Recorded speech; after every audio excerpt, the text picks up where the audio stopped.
रोहन और प्रिया शहर की भीड़ भरी गलियों से गुजर रहे थे। रोहन अपने फोन पर किसी क्लाइंट से बात कर रहा था। उसका ध्यान भविष्य की बड़ी योजनाओं पर टिका था। प्रिया ने पास के एक छोटे से पार्क में खिले पीले फूलों की ओर इशारा किया। देखो कितने सुंदर है। रोहन ने बस सरसरी निगाह डाली। हाँ हाँ, बहुत सुंदर है, कहते हुए फिर फोन में मशगूल हो गया।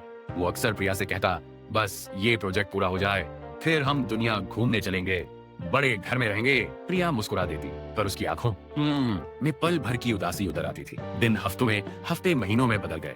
रोहन की व्यस्तता बढ़ती रही। रात के खाने पर भी उसका लैपटॉप साथ होता और प्रिया अकेली बैठी उसकी तरफ देखती रहती। एक शाम रोहन घर लौटा तो दरवाजे पर एक छोटा सा नोट लगा था।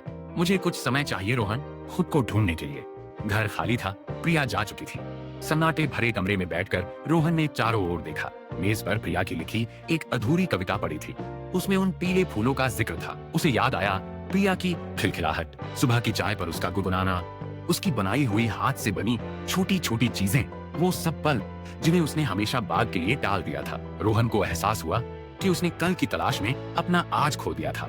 बड़ी खुशियों के पीछे भागते हुए उसने छोटी छोटी खुशियों को रौंद दिया था जो असली थे। एक गहरी सांस लेकर रोहन उठा। उसने कुछ कपड़े पैक किए और बिना कुछ सोचे समझे प्रिया को ढूंढने निकल पड़ा। कई दिनों की तलाश के बाद उसे प्रिया एक शांत पहाड़ी गांव में मिली। झील के किनारे बैठी बादलों को निहार रही थी। रोहन उसके पास गया। प्रिया, उसने कहा। प्रिया ने मुड़कर देखा। रोहन ने धीमे स्वर में कहा, मैं सब समझ गया हूँ। मैंने तुम्हें और उन पलों को कभी महत्व नहीं दिया जिनके तुम हकदार थे।